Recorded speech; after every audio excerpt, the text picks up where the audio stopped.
Before we get into our discussion, it's important for us to state that the Higher Education Reform Experts South Africa is a European Union-funded project.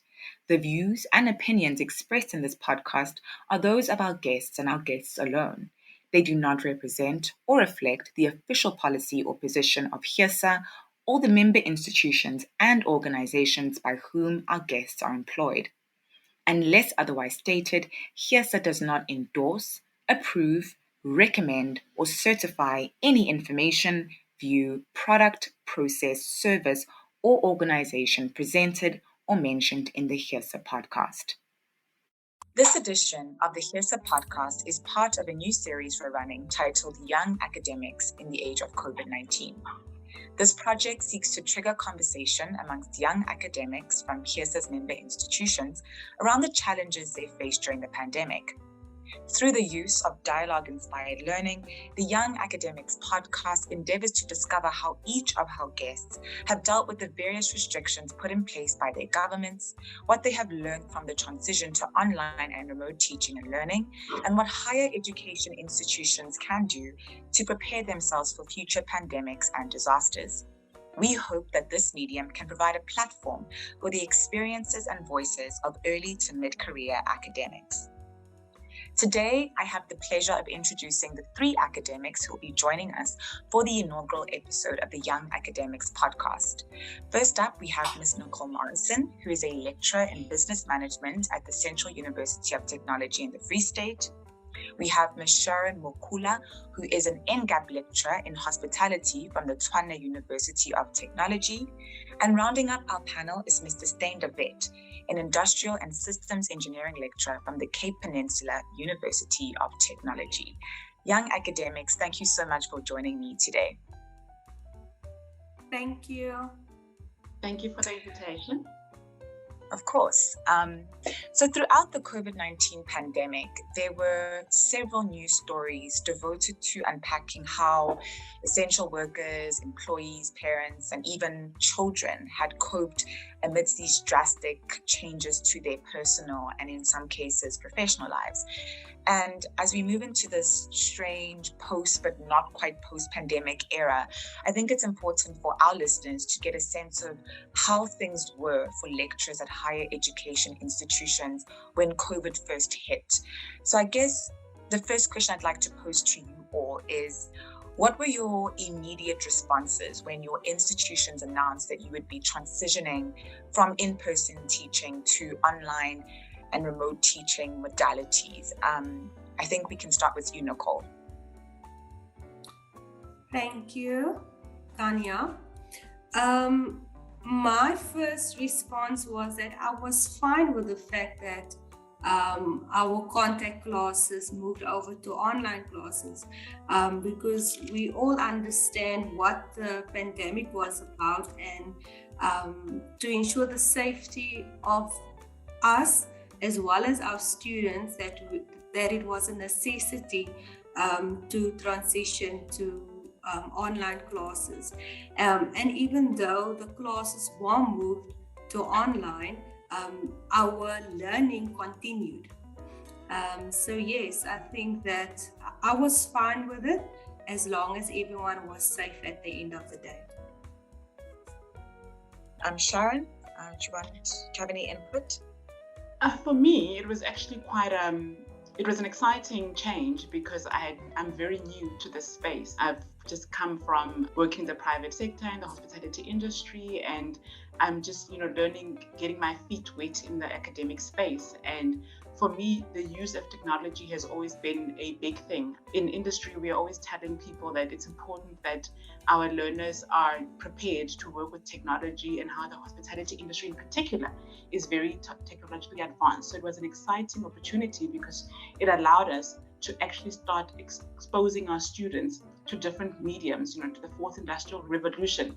Everybody was talking about it, and it was an opportunity to actually make it a live example and actually get our students to get excited about, working with technology, working in a different environment, especially because hospitality is a global space.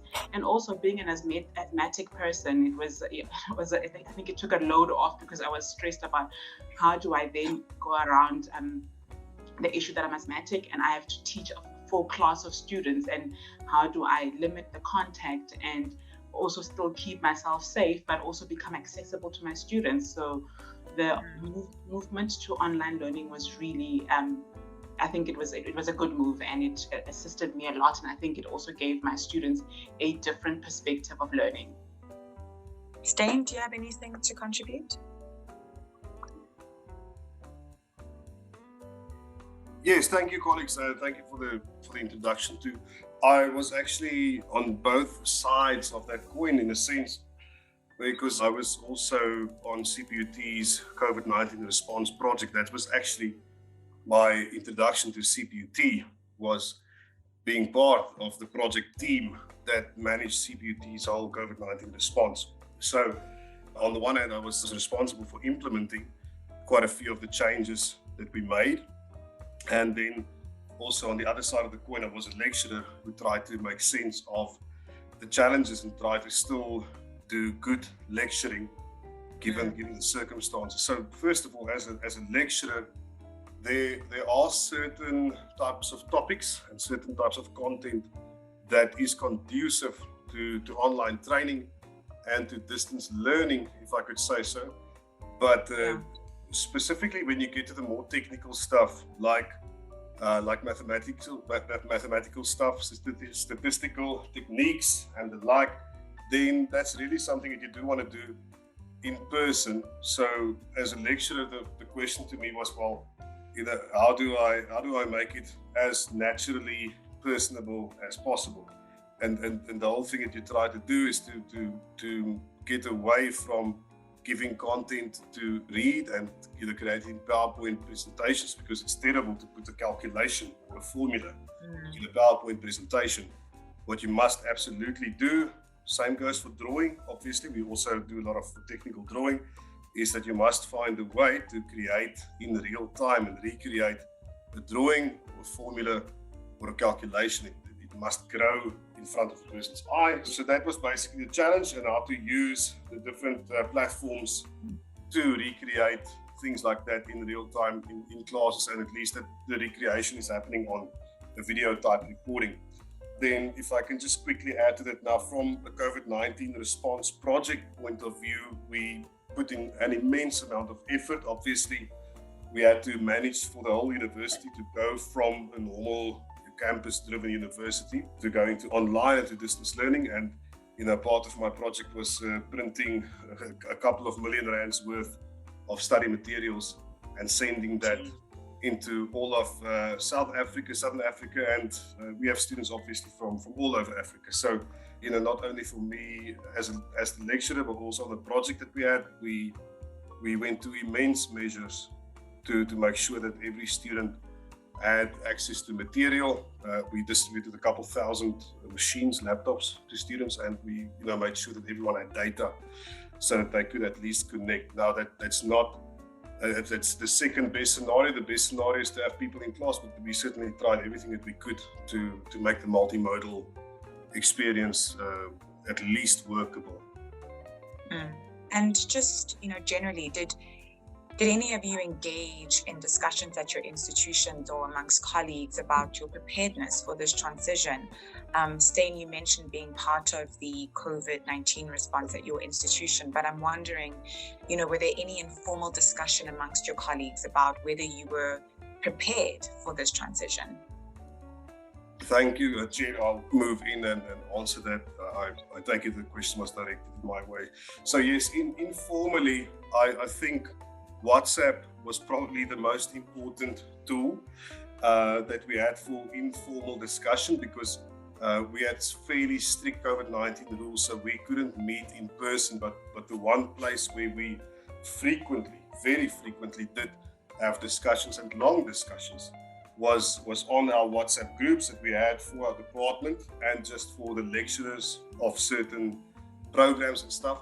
So there was a lot of help, but you must also remember, now we being young academics, I only started as a lecturer at CPUT within the pandemic. You needed to get all of the assistance of starting out, of getting to know the course that you're teaching on and the subject and the systems that we use at university. All of that happened online, and all of that was basically, I guess, driven from the WhatsApp group. And on the WhatsApp group, you have the lecturers interacting, and you understand sort of, okay, I think I can ask Mr. Serema this question. Oh, I think Ms. Kanduri can help me with that one. So that is on the informal side. I do want to add, on the formal side, we were very lucky at CPUT to have an immensely good structure in place, where in the first place, our deans met on every Monday during the pandemic to discuss how how the faculties are impacted by the COVID-19 regulations and stuff, and to make plans and to discuss what can be done to further support the academic and the teaching and learning program. And then we had twice a week a health cluster where we could bring the matters from the operational academic side, the execution of the academic project, where we could bring that matter to the health cluster, and where that we would try to work out the optimal way of while keeping our students safe and keeping within the regulation of the province and of the state, how we can give the best help to our students. And on every Friday, all the deputy vice chancellors, the vice chancellor, and every director of every department met in what they call the command center to then give approval to everything that we had in place. So there was definitely, and then obviously departmental meetings and faculty meetings, we really had very good structures in place to take from the ground up to the highest level whatever problem we saw, whatever solutions we came up with, and the like. And I think, look, we paid a price and it was difficult, but I think we handled it as good as we could.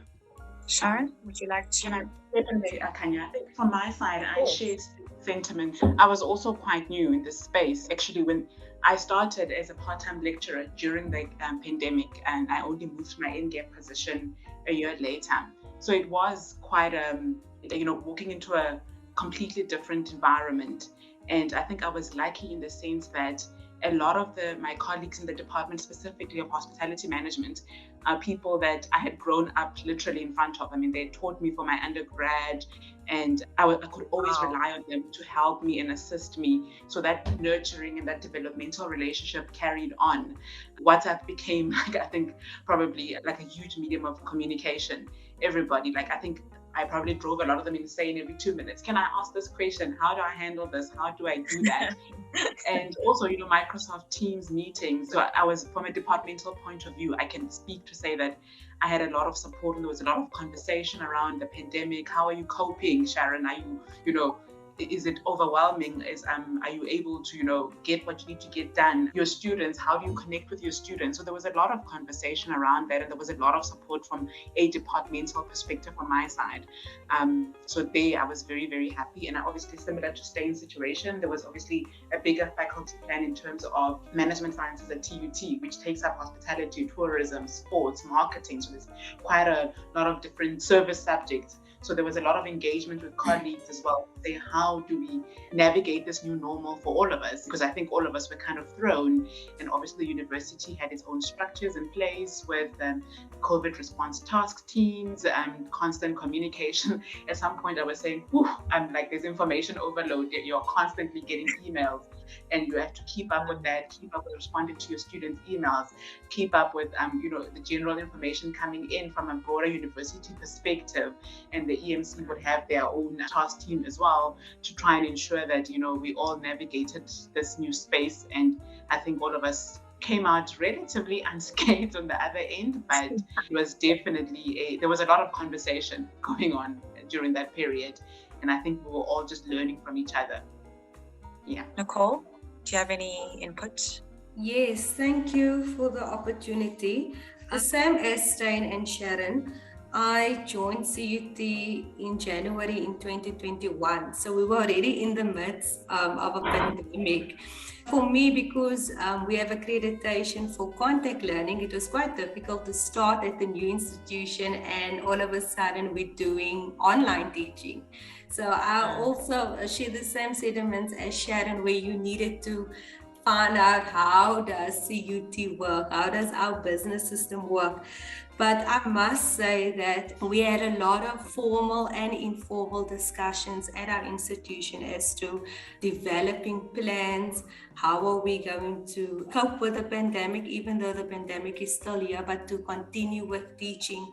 So we had discussions on a departmental level, on a faculty board level, where we would look at which resources do we have available for the students, which resources do we need in able to implement effective online learning.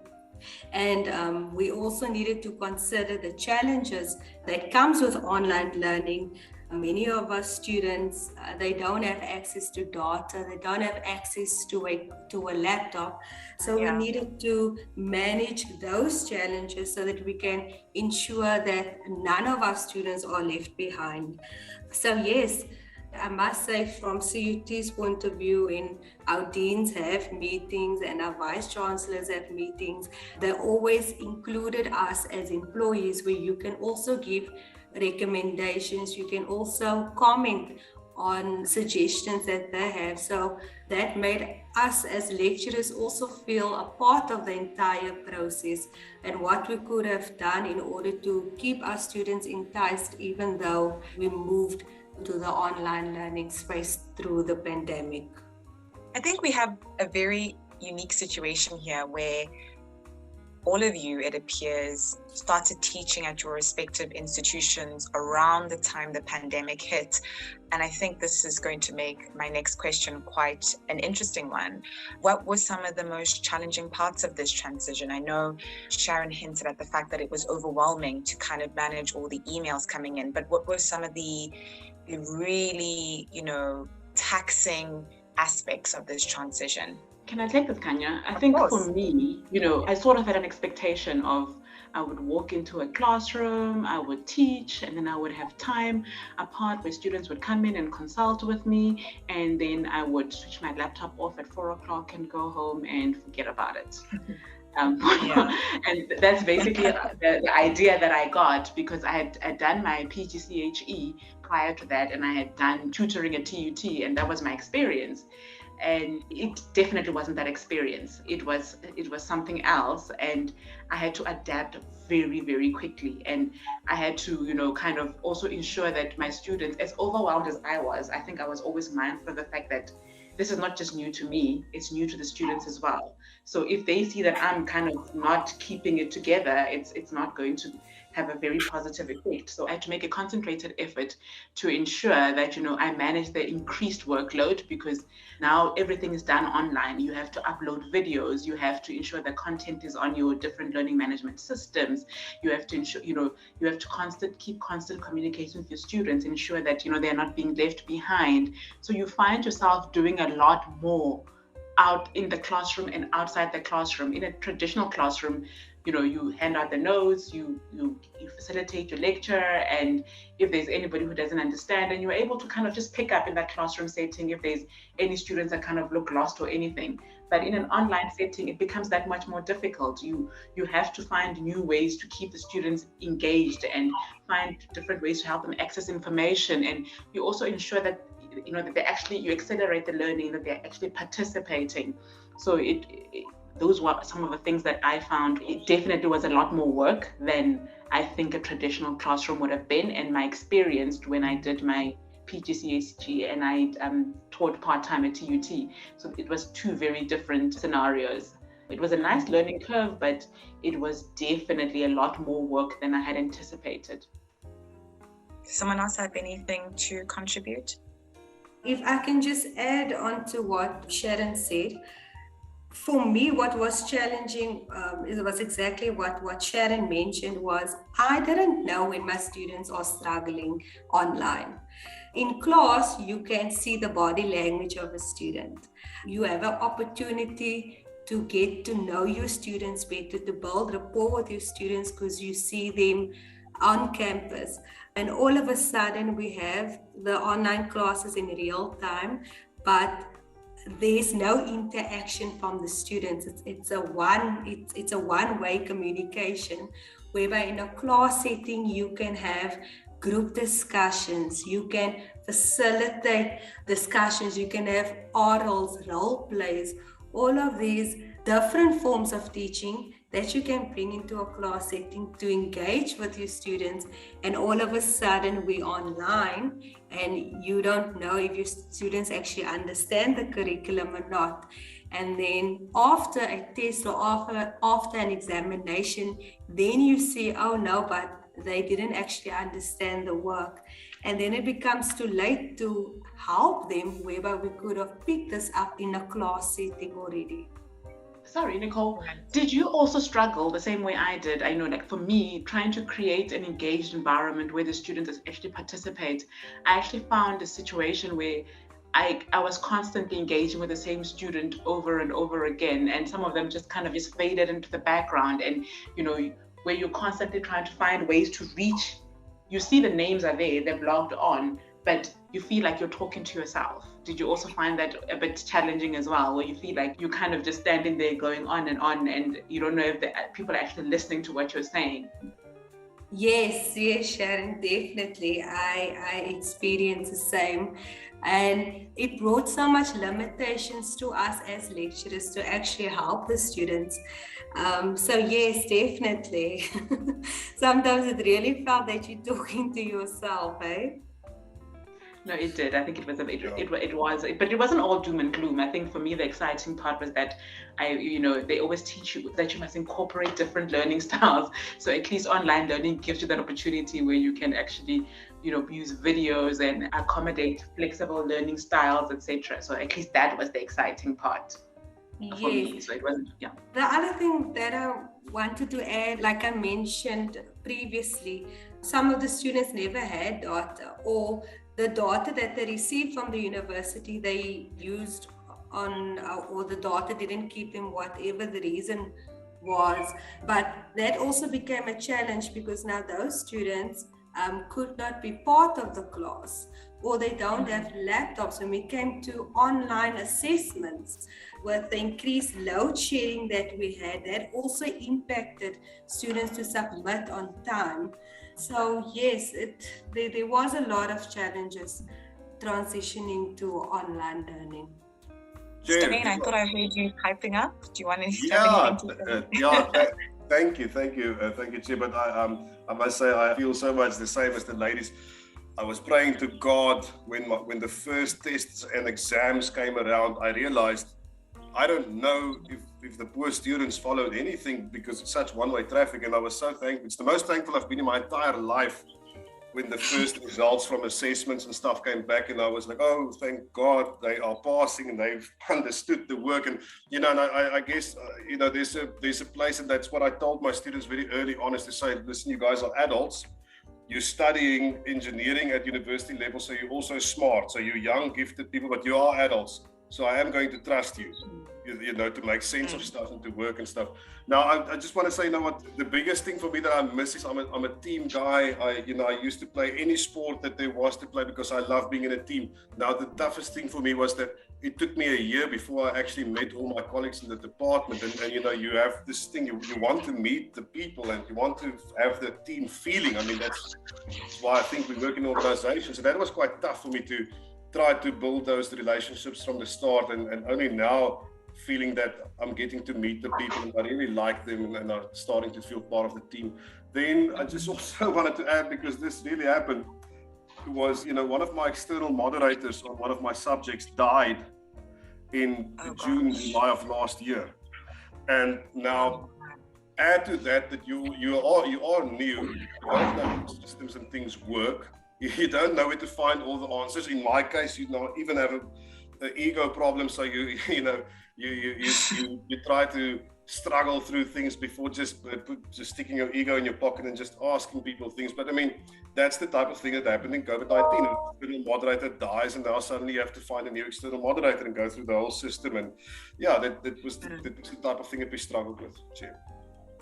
I mean, I'm so glad that we have this space, because I think, when people do discuss challenges that certain employees have faced in a sector, you don't get the specific stories. There's a specificity that is missing from some of these narratives. But I guess my next question you all were relatively new in your particular roles. And I've spoken to a number of students who started university during the pandemic, and many of them felt like they were mourning this university experience that they thought they would have but hadn't had. And I suppose my question is, did you feel the same? Did you feel that you had to almost grieve what you thought your initial teaching experience at your institution would be? Was there a period where you had to kind of get yourself over that expectation not being met? I can relate to that statement. Like I said, I had a very vivid idea of what my teaching experience would be. And, I sort of had prepared myself mentally and emotionally for that kind of setting. And to suddenly have to now, kind of not even get that opportunity. I'm a hospitality graduate, and my passion has always been that I would want to prepare the next generation of people going into the hospitality industry, ensure that you instill that passion and that interest and that love for the subject matter, so that when they actually go into the industry, because it is a service industry, so you would want to be able to engage with your students, and not being able to actually, you don't even know who your students are. You can't put a face to the name. You just know, you see half of them just use their student numbers as they log on to the learning manager, onto your classes, etc. So it was definitely for me, it was sort of like an anticlimax to say, okay, if I had wanted to be an open distance learning educator, I would have applied at a different institution. I applied at TUT because I wanted to have that one-on-one engagement. And is this now the reality of my teaching experience? Would I, did I make the right choice leaving the job that I was doing before, which was in industry, to come and stand in front of a computer and talk to myself, literally? So it was kind of just, it was a little daunting, and it was a letdown, because it didn't give me that excitement that I had been building up as I was preparing for my journey into academia. But like I said, I think I had a very good support system, and it allowed me to say, to see the light at the end of the tunnel. And in between, we went back to traditional classrooms for a week or so. So you sort of got that experience. So it wasn't fully online the entire time. As the levels changed, you would engage with your students a little bit. I'm kind of hoping that this year we will go back to the traditional classroom, because I honestly feel like the students have lost far too much time.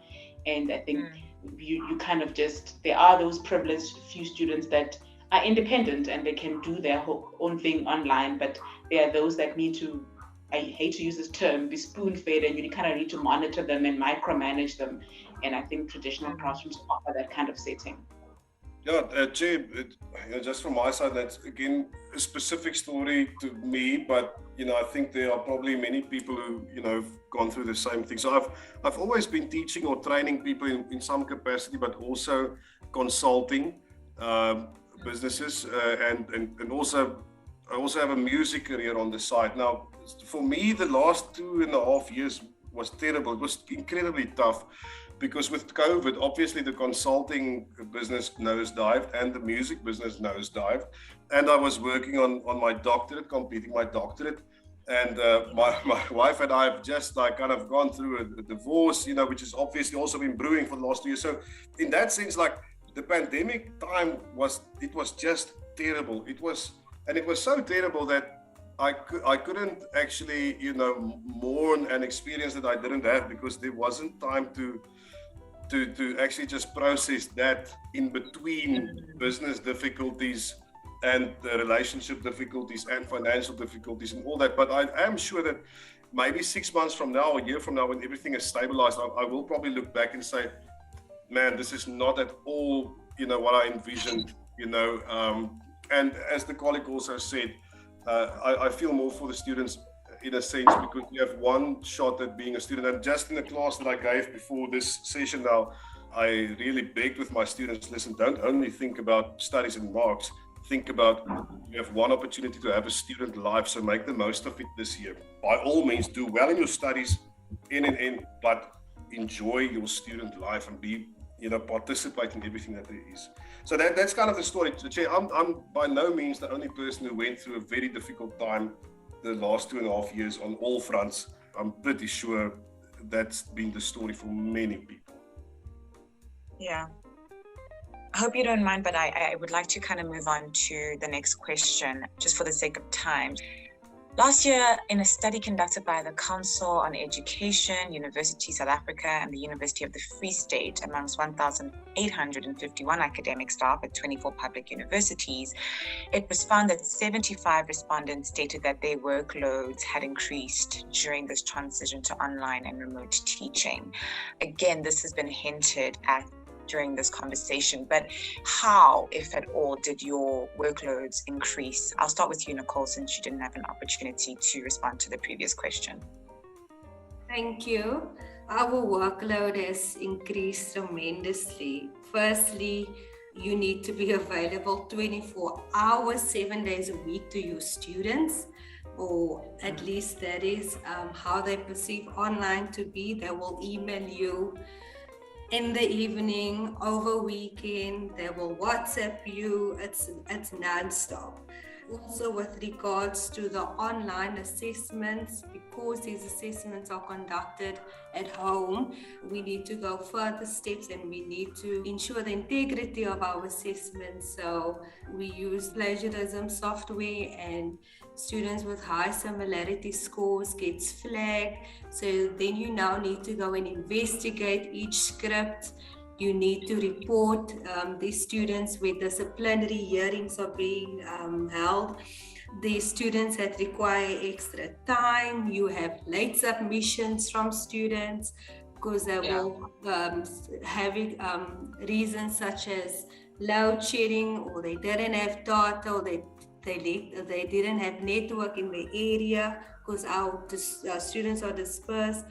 So there's continuous marking that needs to take place. In terms of students that struggled academically, I went a step further and I developed additional learning material per chapter.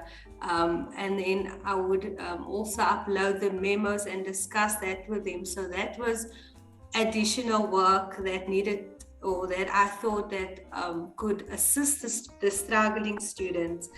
Also, because we use Blackboards, on Blackboard you could see when last a student actually logged on to Blackboard and downloaded or viewed your learning material. So you constantly needed to get in contact with these students, ask them, Nicole, why are you not accessing Blackboard? Why are you not engaging with the material?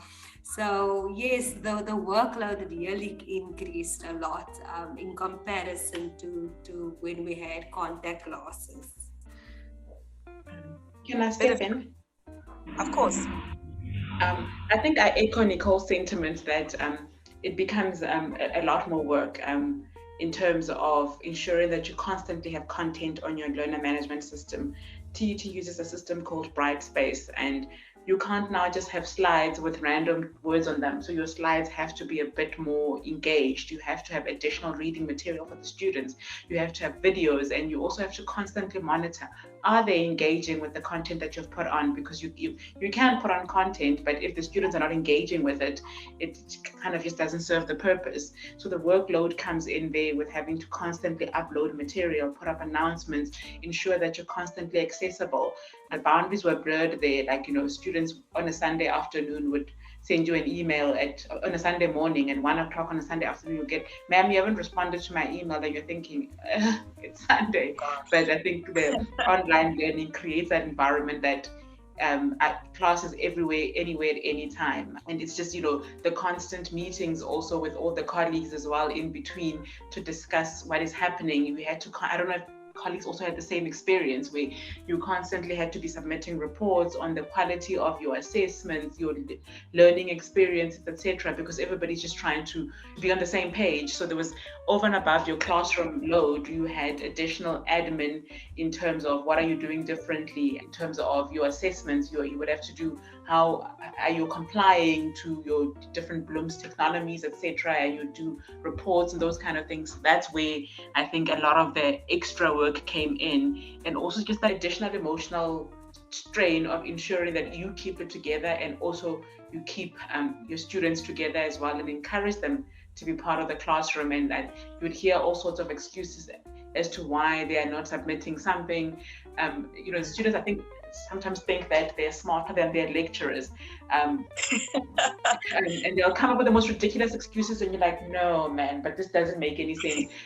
You didn't have data for this, but at the same time I can see you were in another classroom and you submitted something else, but when you were supposed to submit my assignment, suddenly there was no network, but there was network for you to email me. Like, I'm confused, so I think you just kind of just sit and laugh and you think, I was you once upon a time, and they think they're brighter than you. So you laugh them off and you carry on, and you just ensure that you assist them as best as you can while still keeping your boundaries. Because for me, I think it's important that students, even though we're in a pandemic, they needed to understand that things like deadlines are still important, respecting, timelines, etc. And I always used to remind them that I think I was fortunate that the subject I teach was very much a big impact on the hospitality industry during the pandemic. And I think the students were seeing for themselves, people were losing their jobs, businesses were closing down. And I will always use the example to say, guys, you are going to graduate into a world that is very different from when, for example, when I did my undergrad and I worked in industry. I worked under different circumstances. The industry was huge. It was growing. I mean, there were properties being built everywhere, and it was just, South Africa was a big tourist destination. Now you are going to graduate into an industry that has a lot of retrenchments, people have lost their jobs. So you are not going to just be competing amongst yourselves as students in my classroom. You're going to be competing with people that have been 10, 20 years experience and lost their jobs due to the pandemic. So as my student, the fact that you have a national diploma in hospitality management will really not be a competitive advantage. So it's in your best interest to learn and grow as much as possible, because you're going to be competing with seasoned people. So I constantly reminded them of that as well, to say you are going into a very different world and post-COVID. So you best use this opportunity that you have right now to, ensure that when you come out on the other end, you are the best that the industry has to offer. That's a great point. I think connected to my previous question is the matter of work-life balance, which was a major talking point in conversations about the impact of COVID-19. From what I've heard, it was a struggle for all of you to strike that balance. I think Sharon mentioned the importance of boundaries as a lecturer, not kind of giving the impression that you're available 24/7, especially to your students. Were you able to have moments where you could strike that balance, or was it just impossible? I think I'll give this to Steyn. Okay, thank you, Chair. Look, I covered some of this in one of my previous answers. Look, I'm not good with work-life balance as it is. That is a big reason for the problems that I've had in my life anyway. I did use the opportunity to teach my students and, to say, listen, if you're going to be in the professional world, this is what you do. If you write a WhatsApp to a colleague or a client, you don't write like you write to your chummy. You type out a proper message and you send it in business hours. So it took time to teach them that, but I think it was a good opportunity to teach something that's useful to the students, and also in that sense, make sure that they don't contact me 10 o'clock at night on a Friday. Thanks, Stu. Of course. Nicole, do you have anything to add quickly? Yes, the moments where the line was blurred between personal and professional life was for me, especially during the exam time, because now the assessments are online. So it takes longer to mark, because it's much more complicated to mark on an online system, whereby if you just mark manually with your red pen. And then secondly, like I previously mentioned, if plagiarism similarity scores are high, you need to go and investigate these reports, whereby if students wrote on campus, the sessions were invigilated, that there wasn't cheating that took place. Right. So yes, especially in exam times and supplementary times, special exam, rector's exams, then it was all work, and then there wasn't really time for a social life. I guess I want to know, obviously we've talked about the fact that your expectations of what teaching would be like were disrupted by this pandemic.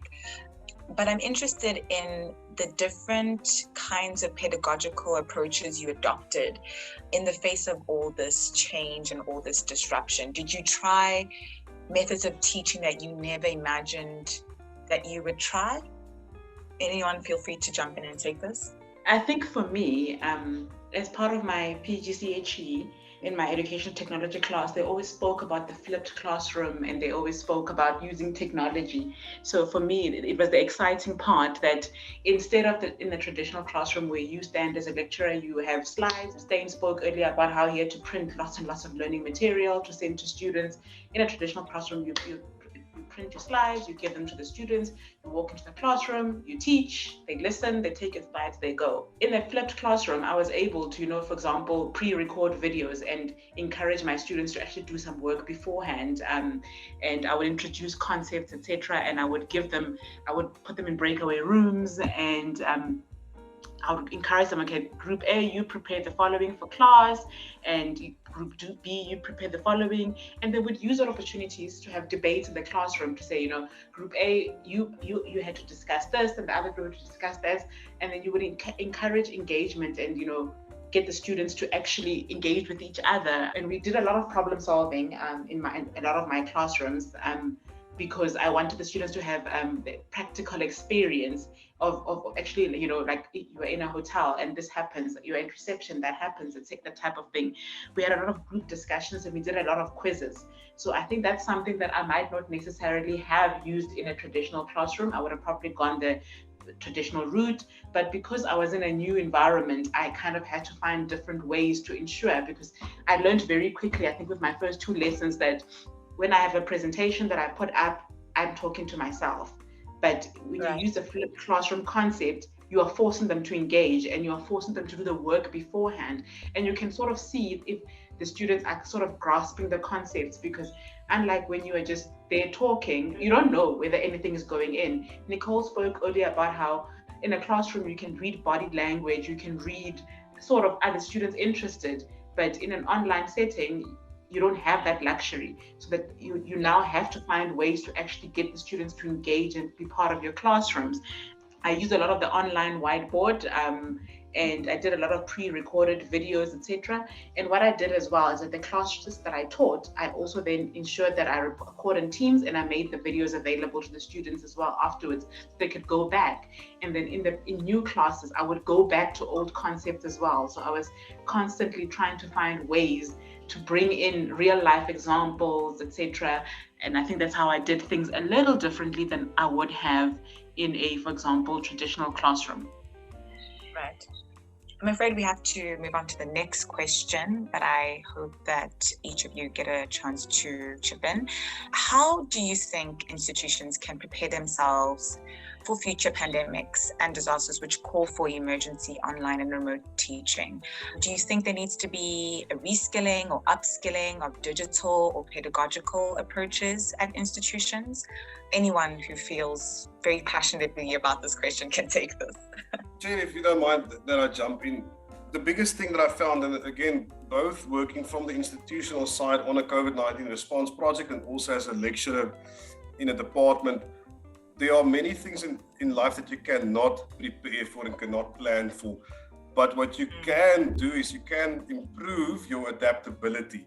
And that's the big thing. So if we improve our adaptability, because the next crisis looks differently. Maybe we have a civil war next. How do we keep teaching in that? We can't decide that now, but we can make sure that we're not so set in our ways that the adapting comes at cost and at pain. That's the only thing from my side. Now, I can speak for hours about adaptability and systems thinking and stuff, but I'm not going to bore you with that. That's the essence of it. We need to be adaptable. We need to not become so set in our ways that it's difficult and painful to change. Then we can handle the next pandemic or crisis or war or whatever comes. And I guess my final question, and I think all of you can offer your 2 cents here. As institutions move or have already moved back to contact teaching, what are some of the lessons that you have learned as an educator and how will you implement them going forward? I know some of you have, spoken about the things that you learned as you were going along, but just in closing, very short, brief sort of lessons that you've learned? I think I'll chip in here. I like what Steyn had to say about adaptability. I think the nice thing about being thrown into uncertain situations is that I think it forces you to kind of have to dig deep and learn. And I think the pandemic, in a way, forced us to embrace technology a lot more than we would have under normal circumstances. For me, I think one of the things that this pandemic has taught me is that I must not be married to a specific way of doing something. I must be open to change. And then, as uncomfortable as starting my academic journey in a middle of a pandemic, I also think it empowered me because it gave me an opportunity to think outside the box, to adapt to a situation that I had not prepared for. And I think that's just the nature of life. And I think I'm ready for just about anything that anybody can throw at me at this point in time. And the importance of continuously learning, we are higher education institution learners, and I think we need to also encourage our students to become lifelong learners. So as lecturers, I think it's important that we also continuously upskill ourselves and learn new things and approach things from a different perspective.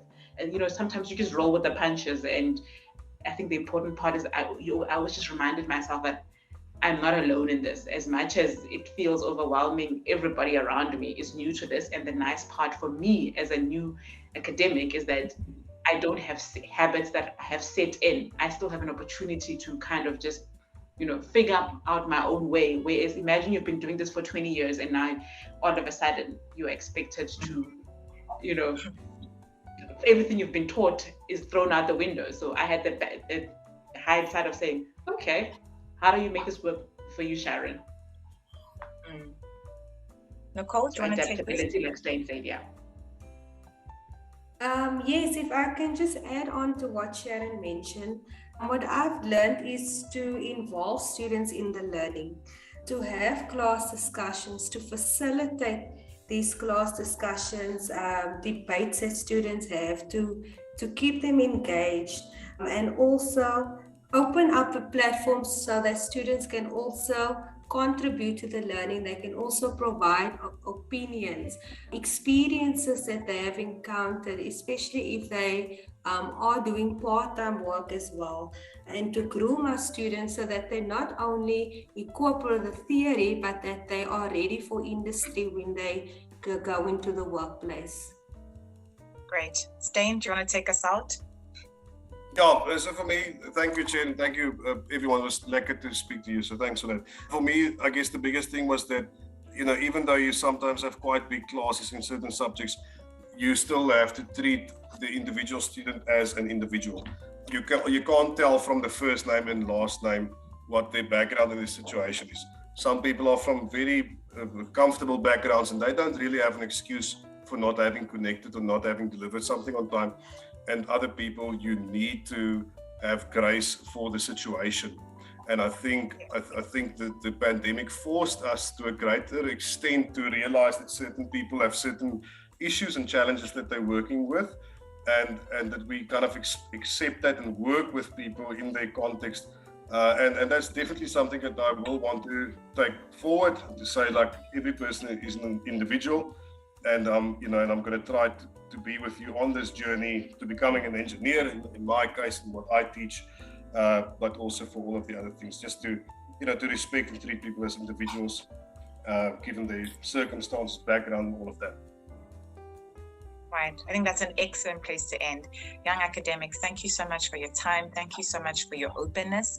And thank you so much for sharing your experiences during this very unprecedented, strange time. I wish you all the best in your careers going forward. Thank you, Chair. Thank you, colleagues. Thank you, colleagues. It was very nice chatting to everybody.